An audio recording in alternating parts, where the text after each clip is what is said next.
이스라엘 민족들이 즉 바벨론에 의해서 멸망당한 그때 그 즈음에 이스라엘 백성들이 왜 애굽을 의지하고 애굽으로 또한 피난 가였을까요? 어리석은 질문일 수도 있습니다. 당연한 얘기죠. 답이 당연하기 때문입니다. 왜냐하면 거기에 살 길이 있다라고. 유일하게 바벨론에 대항할, 바벨론의 그 무력과 국력을 이길 만한 나라는 주변에 애굽밖에 없기 때문이지요.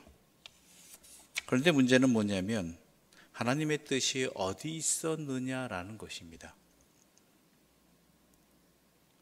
당연한 상식은 애굽을 의지하고 애굽으로 피난하는 것밖에 없는 게 그게 당연한 상식이고 현실입니다. 그러나 우리에게 중요한 것은 당연한 현실이 아니라 하나님의 뜻이 어디 있느냐라는 것이죠.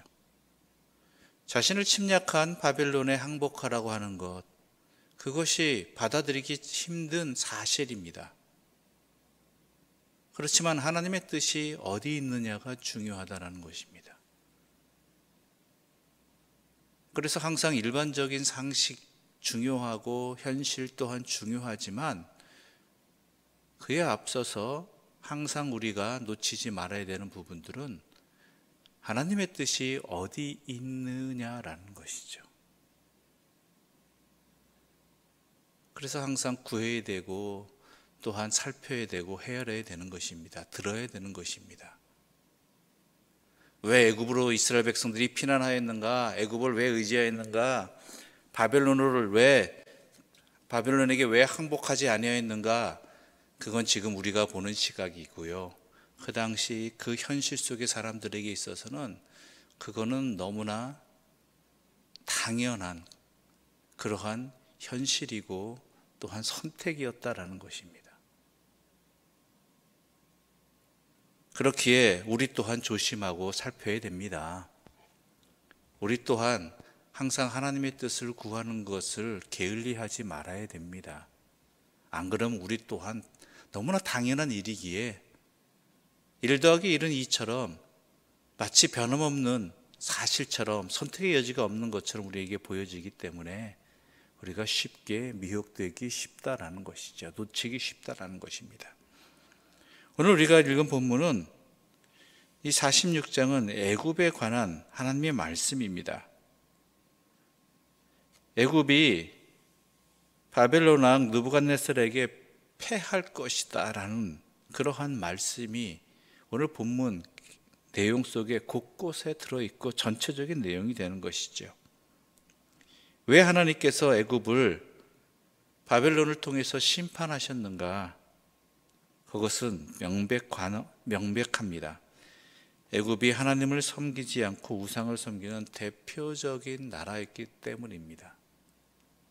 물론 바벨론도 마찬가지였겠지만 하나님께서 바벨론을 도구로 사용하셔서 이 우상을 섬기는, 하나님을 섬기지 않는 나라를 심판하시기로 작정하신 것이고, 더 중요한 이유는 유다가 바벨론의 속박에서 벗어나기 위해서 하나님이 아니라 누굴 택했어요? 애굽을 택했기 때문입니다.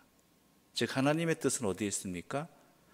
하나님을 택해야 되고 하나님을 따라야 되는 이 백성이 애굽을 의지할 때에 그 애굽이 얼마나 허망한 존재인지 아무 쓸모없는 것임을 분명하게 알려주시고 계시는 것이죠.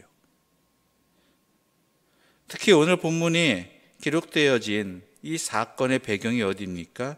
여호야김 넷째 해입니다.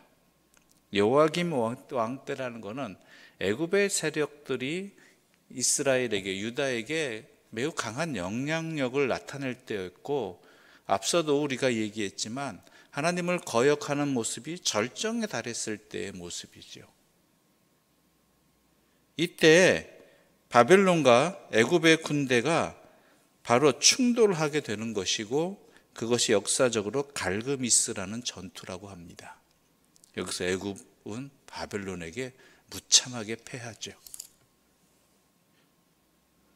그런데 애굽은 이 당시 어떠했는가? 7절과 8절의 말씀 함께 읽어보겠습니다. 7절과 8절입니다. 강에 물이 출렁임 같고 나일강이 불어남 같은 자가 누구냐? 애굽은 나일강의 불어남 같고 강물이 출렁임 같도다. 그가 이르되 내가 일어나 땅을 덮어 성읍들과 그 주민을 멸할 것이라. 즉 애굽이 이러한 생각을, 교만을 가지고 있었다는 것입니다. 자신들이 애굽 나일강이 불어남 같고 강물이 출렁임 같이 힘이 넘치고 강력하다라고 생각하고 있다는 것이죠. 그래서 모든 전투하는 군대를 이끌고 능히 바빌론 같은 신흥 국가는, 애굽은 전통적인 강대국이었거든요. 바빌론은 신흥 국가였습니다. 어찌 보면 애굽 입장에서 그런 국가는 쉽게 이길 수 있으려는 교만이 가득 찼습니다. 그런데 이 전쟁에, 바벨론과 애굽의 전쟁에 그 본질은 뭐냐? 10절의 말씀 우리 함께 읽어볼까요? 10절입니다. 그날은 주 만군의 여호와께서 그의 대적에게 원수 갚는 보복이리라. 칼이 배부르게 삼키며 그들의 피를 넘치도록 마시리니 주 만군의 여호와께서 북쪽 유브라데 강가에서 희생 제물을 받을 것임이니라. 그날은 어떤 날이라고요? 여호와께서 여호와의 대적에게 원수 갚는 보복일이다라는 것이죠. 즉 두 강대국이 충돌하는, 정통 강호인 애굽과 신흥 강호인 바벨론이 충돌하는 그러한 세상적인 전투가 아니라 이것은 하나님께서 주관하시고 하나님의 목적이 이루어지는, 하나님의 뜻이 이루어지는 사건이라는 것이죠. 예레미야를 통해서 하나님은 이것을 분명히 하셨습니다. 그것이 본질이라는 것입니다. 그것을 볼 줄 알아야 된다는 것이죠.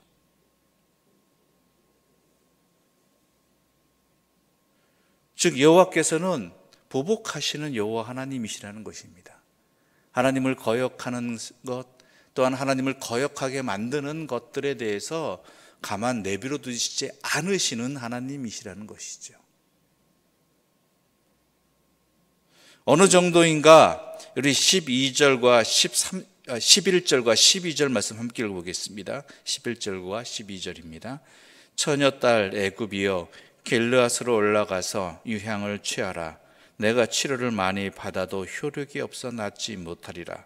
내 수치가 나라들에 들렸고 내 부르짖음은 땅에 가득하였나니 용사가 용사에게 걸려 넘어져 둘이 함께 엎드러졌습니다. 뭐라고 얘기합니까? 애굽에게 길르앗으로 올라가서 유향을 취하라. 당시 길르앗 유향이라는 것은 치료제입니다. 그런데 그 치료제가 소용이 없다라는 거, 효력이 없다라는 거예요. 왜요? 하나님의 심판의 자리이기 때문에. 아무 세상적인 어떠한 힘이나 능력 이런 것들이 의미가 없다라는 것입니다. 그래서 내가 수치를 당하고 그 부르짖음이 만국에 울려 퍼질 것이라고 이야기하는 것이지요.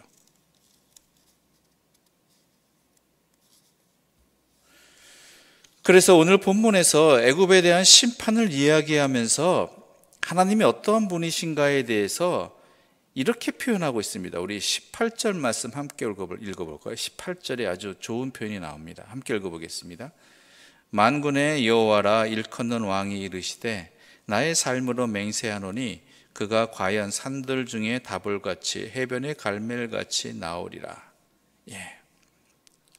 여호와께서 어떤 여호와시라고요? 만군의 여호와, 모든 무리의 여호와,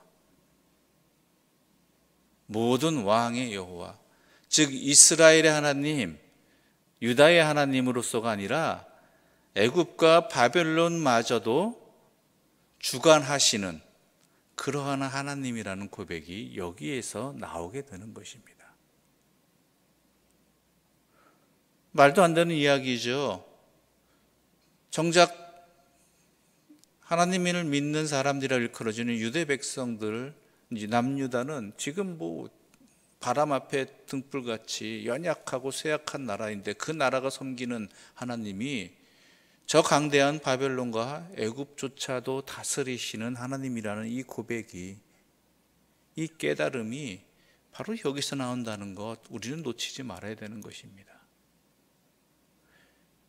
이것이 이스라엘 백성에게 나오는, 특히 하나님의 사람 예레미야를 통해서 나오는 하나님이 어떠하신 분이냐,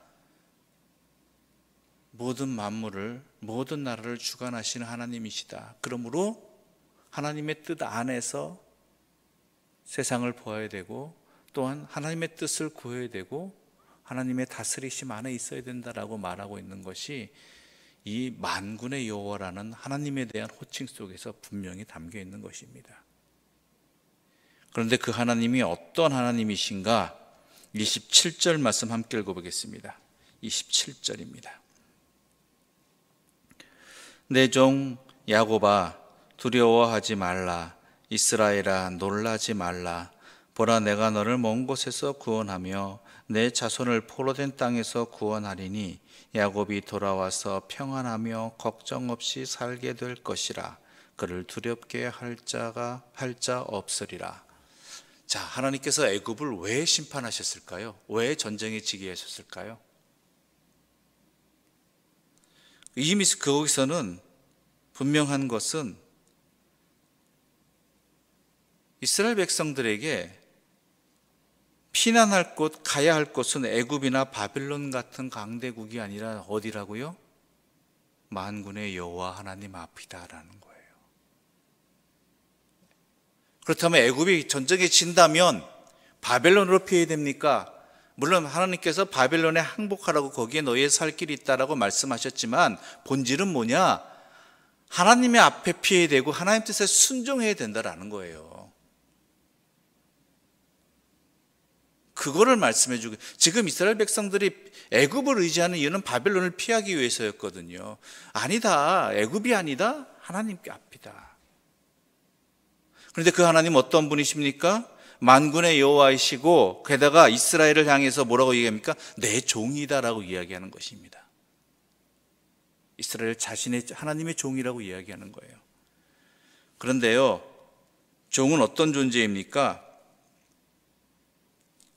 종은 주인이 책임지는 존재입니다.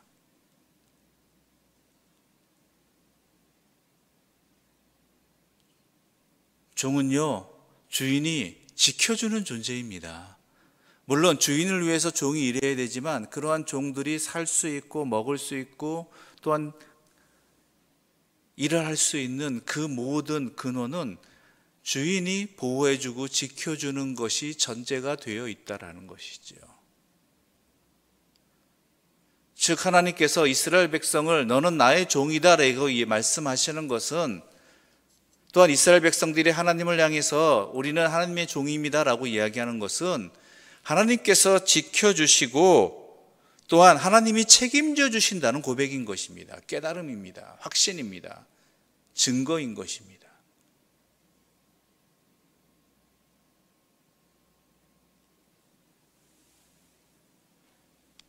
결론을 말씀드리자면 유다 백성들이 왜 애굽을 택하였는가? 그들의 삶의 목적이 하나님께 있지 않았기 때문입니다. 오히려 세속적인 가치관과 우상을 목표로 삼았기 때문에, 세상의 가치관을, 세상적인 삶을 목표로 삼았기 때문에 하나님께 피난한 것이 아니라 애굽을 택하였고 또한 애굽이 유일한 구원의 길이라고 믿었기 때문이라는 것이지요. 우리는 우리의 상황들을 믿음으로 바라봐야 됩니다.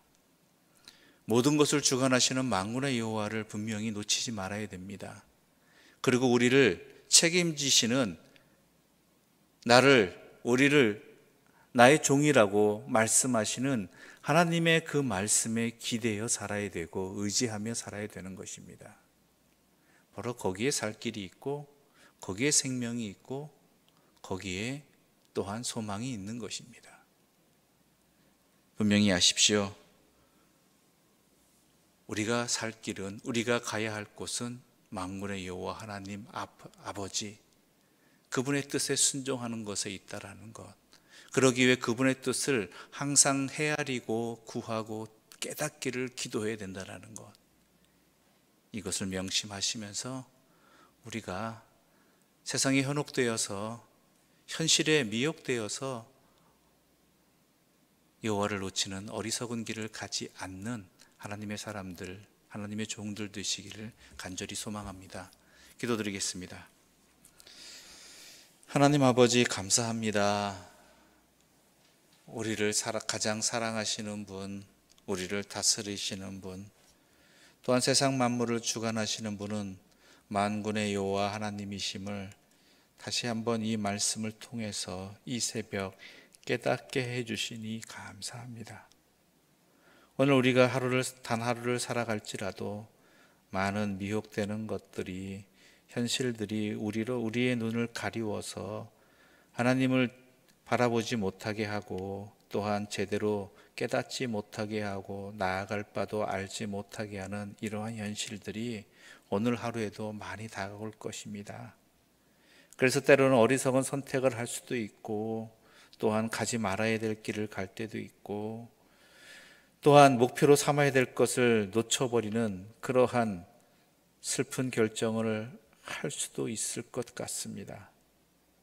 그런 우리들을 불쌍히 여기셔서 우리에게 주의 성령께서 인도하여 주시어서 그 어떠한 현실과 상황에서도 하나님의 뜻을 구하게 하여 주시고, 하나님의 뜻을 깨닫게 하여 주시고, 여호와 앞으로 피난하고 여호와께서 명하시는 길을 가는 주의 사람으로 살아가게 하여 주시옵소서. 거기에 참된 평안이 있고, 또한 거기에 우리의 분명한 삶의 길이 있음을 명심하게 하여 주시어서 자로나 우로나 치우치지 아니하고 주의 십자가의 길을 걸어가는 하나님의 사람들, 주의 뜻을 따르는 주의 종들 되게 하여 주시옵소서. 예수님의 이름으로 기도드립니다. 아멘. 하늘에 계신 우리 아버지, 아버지의 이름을 거룩하게 하시며 아버지의 나라가 오게 하시며 아버지의 뜻이 하늘에서와 같이 땅에서도 이루어지게 하소서. 오늘 우리에게 일용할 양식을 주시고 우리가 우리에게 잘못한 사람을 용서하여 준 것 같이 우리 죄를 용서하여 주시고 우리를 시험에 빠지지 않게 하시고 악에서 구하소서. 나라와 권능과 영광이 영원히 아버지의 것입니다. 아멘.